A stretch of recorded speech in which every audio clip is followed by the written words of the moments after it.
Y en los siguientes 20 minutos abordaremos 3 aspectos importantes que debemos de conocer para que un seguro de ciber tenga el efecto para el que se suscribe. El silencio cibernético o Silent Cyber, la importancia que tiene para las organizaciones cuantificar el riesgo cibernético y sus consecuencias para evitarlos. Conozcamos qué opinan nuestros ponentes invitados en la siguiente mesa moderada por Eva Pérez Pastor, Risk and Insurance Manager en Transfesa Logistic. Los ponentes invitados son Jesús Iglesias, partner en Clyde & Co, José María Carulla, Manager Director de Mars, y Alejandro Rivas Vázquez, socio responsable de Digital Forensic en KPMG. Adelante, compañeros. Hola, buenos días. Bueno, gracias a todos los que estáis al otro lado de la pantalla por dedicarnos vuestro tiempo a este tema tan interesante, y gracias a estos estupendos ponentes que son muy valientes, porque vamos a hablar de un tema que tiene muchos grises de momento y que esperemos que se aclare en un futuro. Estamos en un entorno VUCA, la pandemia, de la que tanto estamos hablando todos en este congreso, que ha hecho que el mundo con mayúsculas se digitalice globalmente, y esto hace que las reglas del juego cambien un poquito. Los actores que estábamos jugando a veces estamos en líneas grises que no nos dejan un campo de juego bien definido, y al final de lo que se trata es de que todos los actores de este juego, las aseguradoras, los brokers, los asegurados, los reguladores, seamos capaces de saber dónde estamos y qué tenemos que hacer. No es que nadie esté haciendo nada mal, lo que ocurre es que es verdad que algunas reglas del juego se tienen que redefinir. Por eso están con nosotros José María, Jesús y Alejandro, y ellos nos van a contar o nos van a intentar ayudar a todos y a los risk managers qué enfoque le tenemos que dar a este nuevo entorno, a estas nuevas reglas. Alejandro, ¿cómo un riesgo que puede ser aparentemente ciber puede pasar a ser un riesgo de daño? Buenos días, Eva. Bueno, antes que nada agradecer a Agers por la invitación, a ti y a los panelistas por esta sesión tan interesante sobre Silent Cyber. Cuando visualizamos un riesgo de ciberseguridad o tecnológico, efectivamente la tendencia es pensar en el mundo virtual, en la Internet, en el ciberespacio. Yo te pediría a ti que como especialista en riesgos que pensaras de otra perspectiva, ¿no? Si puedes, quizás imagínate una fábrica, ¿vale? Imagínate la digitalización de esa fábrica, de tanto estamos hablando de la industria 4.0, y piensa que hay sensores en toda la fábrica que te ayudan a medir y a controlar temperatura, flujo de gas, etc. Todo eso está siendo controlado justamente por medios informáticos que te va a permitir visualizar la temperatura exacta que tienes en ese entorno. Supongamos, oye, estamos hablando de una farmacéutica, estamos hablando de controlar la temperatura de los antibióticos que están produciendo. Pues justamente un fallo técnico que puede ser en el código de ese sensor, en el código de software, o que puede ser algo quizás más físico, sea un daño en el hardware como tal de ese sensor, pues las consecuencias, el impacto de ese evento, que efectivamente lo estamos viendo en algo tecnológico, pues se puede traducir en algo físico, que sería el cambio de la temperatura de ese entorno, y en este ejemplo en particular, pues podría afectar ese batch de producción de antibióticos. Este es el ejemplo más simple que te puedo dar como informático de cómo algo virtual, ¿vale?, relacionado a la tecnología, se puede convertir en algo físico. No sé si con eso te ayudo a visualizarlo de otra manera. Sí, me parece que ha quedado clarísimo. Muy bien, pues ahora vamos a pasar a la parte de la regulación. Jesús, ¿en qué consiste en grandes rasgos la problemática derivada del Silent y cómo afecta a las distintas pólizas tradicionales? Bueno, lo primero, buenos días a todos y gracias por la invitación. Bueno, en el ámbito asegurador, la problemática del Silent Cyber se puede definir básicamente, como ya sabréis casi todos, como la exposición de riesgos cibernéticos en cualquiera de sus modalidades, ya sea desde un error humano hasta un ataque intencionado, a pólizas no cyber o pólizas tradicionales. Me refiero pues, a las pólizas de daños o a las pólizas de RC que todos conocemos, ¿no? ¿Por qué surge este problema? Bueno, pues surge básicamente porque estas pólizas no contienen una cobertura en aquellos casos en que un riesgo cibernético sea o bien la causa última del daño material o el hecho generador en caso de responsabilidad civil, no contienen una cobertura específica ni tampoco una exclusión que establezca la no cobertura de estos riesgos, ¿no? En definitiva, se trata de un riesgo nuevo, se trata de pólizas tradicionales que no estaban cuando se diseñaron pensadas para cubrir o teniendo en cuenta esta potencial exposición a estos riesgos y que por lo tanto no queda claro, es ambiguo si resulta o no cubierto este tipo de riesgos cibernéticos bajo estas pólizas. A mí me recuerda un poco esta situación a lo que está pasando ahora con las reclamaciones de pérdidas de beneficios, ¿no? A raíz del COVID-19, ¿no? Tiene cierta similitud, ¿no? Lo que sí que es cierto es que, y nosotros lo hemos visto a lo largo de todos estos años, es que es una problemática de Silent Cyber que ha afectado a todo tipo de pólizas tradicionales. Como comentaba Alejandro en su ejemplo, en pólizas de daños materiales, en la medida en que las exclusiones suelen de ser muy obsoletas, referentes únicamente a virus informáticos y bueno, en la medida que hay un daño material, pues muchas de ellas se han activado. Y más en concreto en pólizas de D&O, donde a raíz de fugas de datos e información confidencial, pues muchas veces se han activado sobre la base de una supuesta responsabilidad de los directivos, ¿no? Por falta de medidas de seguridad adecuadas, etcétera, etcétera. Pero lo mismo en una fuga de datos intencionada por parte de un empleado activo en una póliza de BBR o de crime o un fraude en transferencia de fondos, ¿no? De activa D&O, ¿no? En muchas ocasiones y no está contemplado. Al final, lo que es cierto es que esta ambigüedad, estas discrepancias interpretativas de condicionado, etcétera, etcétera, han dado lugar a bastante litigiosidad, ¿no? Sobre todo en Estados Unidos, que siempre, como sabéis, nos lleva mucha ventaja en estos temas, ya hay bastantes sentencias de Silent Cyber. Y bueno, yo por poner alguno de los ejemplos más sonados que todos conocemos de malware del NotPetya y de WannaCry y en casos que ya han sido publicados, como son los significativos de Merckx, por ejemplo, ¿no? Y Mondelez, pues sí que quiero resaltar que es una problemática que ha generado una elevadísima exposición para todo el sector y destacar también pues que, bueno, a diferencia de los grandes siniestros tradicionales, me refiero, por ejemplo, a catástrofes naturales, ¿no? Tipo terremotos, huracanes o incluso en algunas zonas geográficas terrorismo, el cyber, ¿no? La zona catastrófica en cyber es ilimitada, es de ámbito mundial y esto ha generado muchísima preocupación tanto en el mercado como por parte de los reguladores también. Sí, es verdad. O sea, esto ya nos da una dimensión completamente diferente al tipo de siniestros a los que estábamos empezando a enfrentarnos o que nos enfrentábamos. Entonces, el regulador, ¿cuál es la posición del regulador y cuál es la posición de las aseguradoras? Bueno, los reguladores, el año pasado se ha pronunciado sobre la problemática de Silent Cyber el regulador de Reino Unido y posteriormente el mercado de Lloyd's, en el mismo sentido, en el sentido de urgir a la industria aseguradora a abordar esta problemática, ¿no? En concreto, mediante una cobertura específica de estos riesgos en pólizas tradicionales o bien claramente excluyéndolos, ¿no? Nosotros lo que hemos visto es que la tendencia general del mercado es excluir estos riesgos cyber de pólizas tradicionales para llevarlos a productos ad hoc, a productos cyber que además contienen unas coberturas lógicamente también más amplias en cuanto a cuantías y límites geográficos y demás.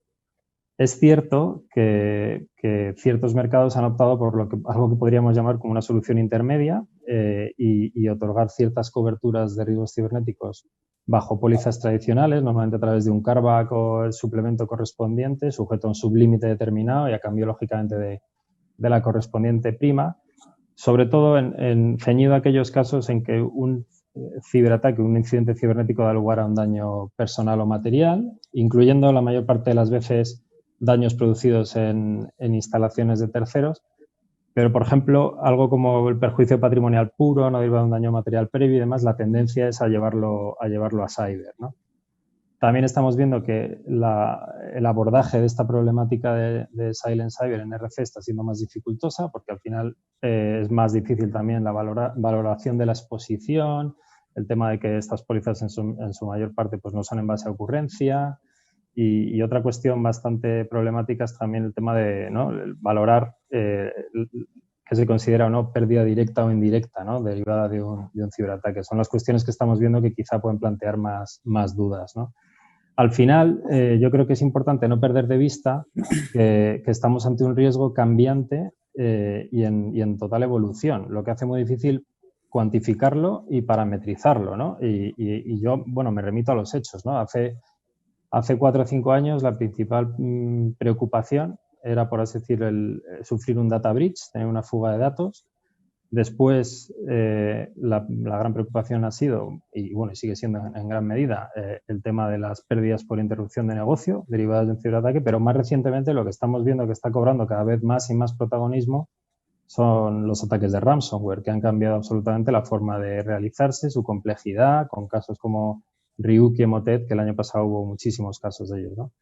Al final, y ya con esto termino, yo creo que si queremos evitar que nuestros condicionados acaben teniendo unas exclusiones muy amplias, que nos dejen vacíos de cobertura y sin saber muy bien qué estamos cubriendo, dejando de cubrir o qué queremos o tener en nuestros programas de seguros, es importante que el trabajo no solo se haga por parte del gerente de riesgos, sino que se coordine con el jefe de tecnología para saber muy bien qué riesgos cibernéticos concretos tengo yo exposición en mi organización, cómo cuantificarlos y trasladar esa información al broker y al mercado asegurador.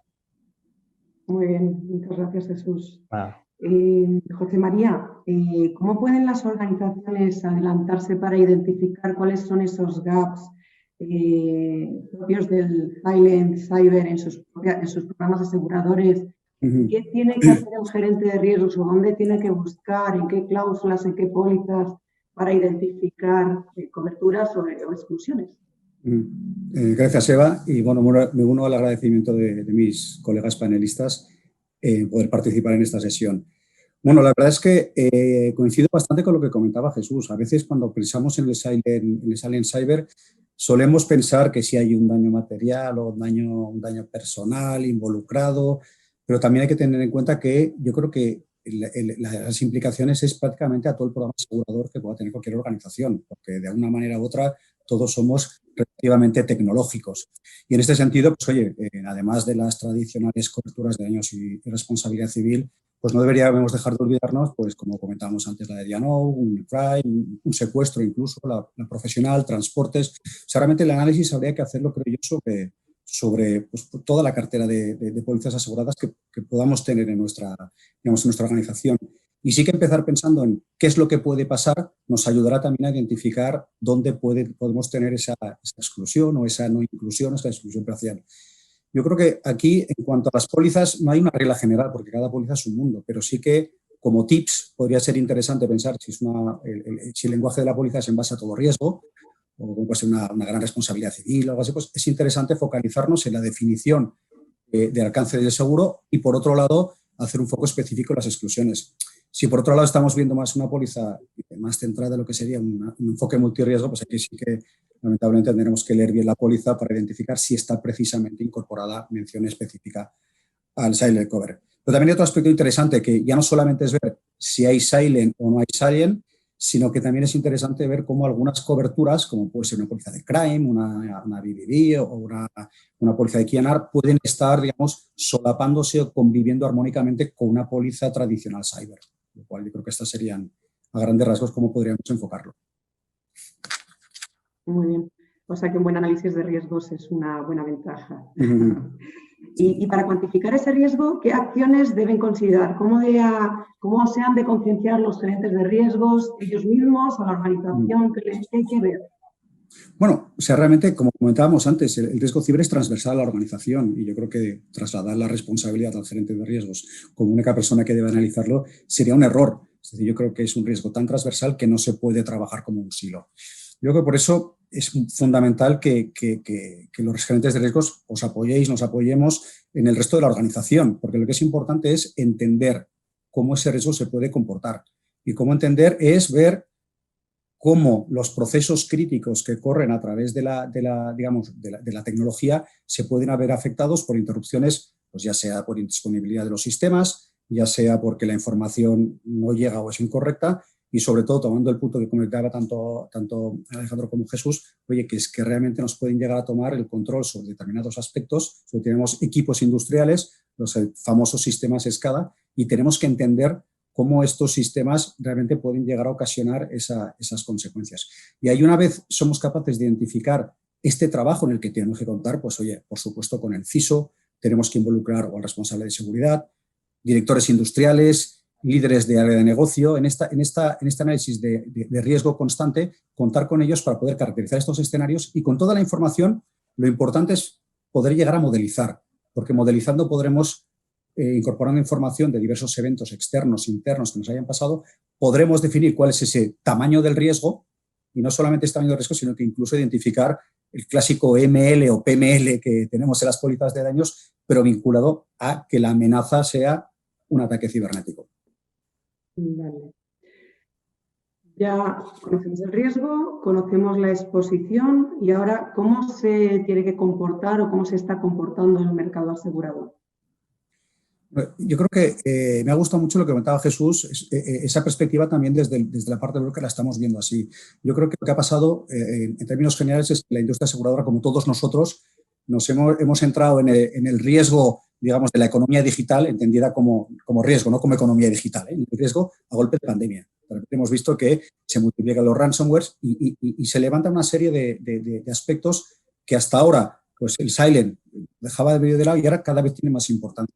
Y para mí todo está relacionado un poco con la amenaza de riesgo sistémico que puede existir en la industria aseguradora por no conocer el riesgo, ¿vale? En este sentido, lo que estamos viendo es que lo que está haciendo la industria aseguradora es introducir un lenguaje afirmativo, ¿vale? Donde antes había un silencio, ahora queremos decir lo que queremos hacer. Como decía Jesús, estamos encontrando exclusiones, ¿vale? Luego estamos encontrando también, pues, diluciones de la exclusión, es decir, te excluyo las consecuencias de un ataque cibernético, pero siempre y cuando, por ejemplo, si hay un incendio o una explosión, te lo incluyo. O sea, esta dilución de la exclusión.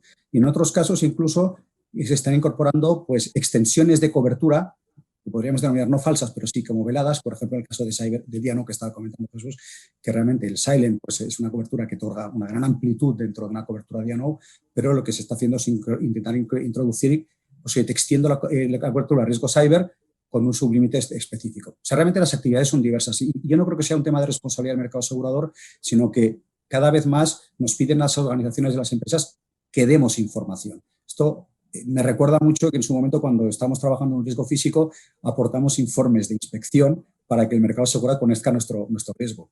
Pues yo creo que con este ejercicio de cuantificación de riesgos, de entender el porqué, cuando yo creo que la tarea de las organizaciones es poder ponerlo a disposición de los suscriptores de riesgo, no para que lo excluyan, sino para que entiendan cuál es el riesgo que están asumiendo. Porque en estos motivos es una incógnita, y yo creo que está llevando un poco a esta reacción de ver cómo podemos acotarlo, ¿vale? Yo creo que este trabajo de cuantificar el riesgo y poder compartirlo con el mercado asegurador nos permitirá que estas limitaciones de cobertura o este lenguaje afirmativo sea lenguaje afirmativo positivo para todos, que cubra el riesgo que las organizaciones tenemos y que acote el riesgo que las aseguradoras están asumiendo.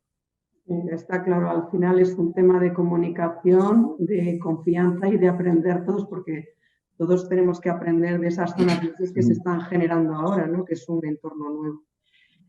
Alejandro, usando uno de los escenarios de Silent Cyber, ¿cuáles serían las dificultades para determinar la causa raíz y correlación de un fallo tecnológico de hacking?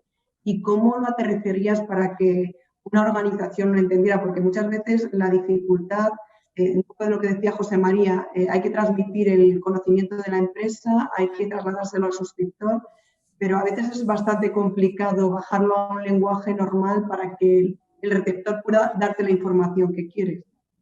Sí, lo es, efectivamente. Estoy totalmente de acuerdo contigo, Eva. Yo creo que tanto Jesús como José María han articulado otros escenarios que son relevantes. Yo hablé de algo muy típico, muy físico, ¿no? Para ilustrarlo de entrada, pero ya hemos escuchado a otros expertos, tanto desde el punto de vista legal como de la correduría, de hablar de WannaCry, de hablar de NotPetya.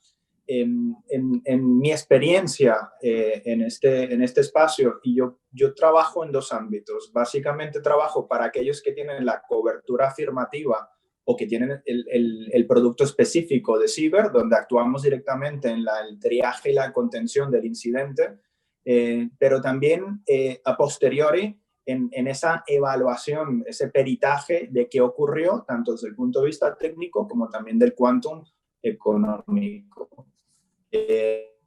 Entonces, en ese sentido, la dificultad, la complejidad del asunto, cuando estás en esa cobertura afirmativa, como dijo José María, estás trabajando dentro del entorno de una cobertura pura de ciber, la dificultad que encontramos es justamente cuando te das cuenta que te tienes que mover, pivotar hacia otra área que posiblemente no esté cubierta, ¿vale? Y eso es una conversación que efectivamente, como el experto informático no quiero tener, mi equipo no quiere tener esa conversación cuando estamos en realidad tratando de contener un incidente que está impactando una línea de producción o que está paralizando el acceso de clientes a un portal de banca online, ¿de acuerdo? Entonces, esa situación la tenemos que prevenir. Ya creo que se han articulado algunas herramientas. Yo comparto en particular la necesidad de que las personas tecnológicas, el CISO o la CEO de la empresa estén trabajando con los gestores de riesgo, con los gerentes de riesgo y de que estén comunicándose abiertamente con el broker. Desde mi punto de vista, el nivel de entendimiento de tecnología ha ido mejorando tanto en la empresa como en el broker como en la aseguradora. Ahora bien, ya entrando ahí y a posteriori, pues independientemente de la cobertura, el análisis es complejo. Si estamos viendo una pregunta que me hizo un cliente muy recientemente, es el cambio en la valoración de una empresa a raíz de una brecha de seguridad, ¿vale? Que está muy asociado a asuntos que comentó Jesús de coberturas o de riesgos de D&O, ¿no? Es algo bastante complejo, pero a nivel técnico, pues solamente al final nos encontramos o que ha habido malintención interna de una persona o ha sido un ente externo. Y como ya mencionó Jesús, la tendencia es a utilizar malware. El malware, el ransomware es el rey a día de hoy y el impacto que tiene el ransomware de verdad que es totalmente multidimensional. Estamos hablando de impacto físico, operacional, lucro cesante, estamos hablando de demandas y la tendencia ahora con la doble extorsión, el robo de información, los conocidos en otras jurisdicciones, las famosas class actions que se están tomando en contra de empresas.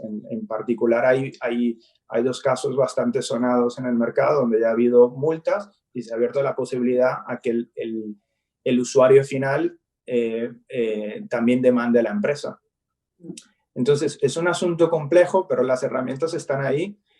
Desconocimiento ya no es una excusa. La tecnología y el mundo físico está asociado. Lo que tenemos que hacer es trabajar conjuntamente y para cerrar, no puedo estar más de acuerdo con José María, que no es un asunto del sector de la aseguradora. Estamos hablando de todos. Los que compramos seguros, los que los vendemos y los que luego trabajamos en la mitigación del riesgo. Bien, estoy completamente de acuerdo contigo. Además, bueno, pues como decías, a ti te da alegría o te da otra perspectiva el oír a Jesús hablar desde un punto de vista que es puramente jurídico, de terminología completamente ciber, que en otra época no hubiera sido, bueno, pues una cosa a lo mejor que hubiéramos pensado. Y la realidad es que como decía al principio, estamos en un nuevo campo de juego y lo que tenemos que hacer todos, tanto los asegurados, aseguradoras como todo el sector es flexibilizar, comunicarnos y entender lo que está pasando para realmente hacer lo que debemos.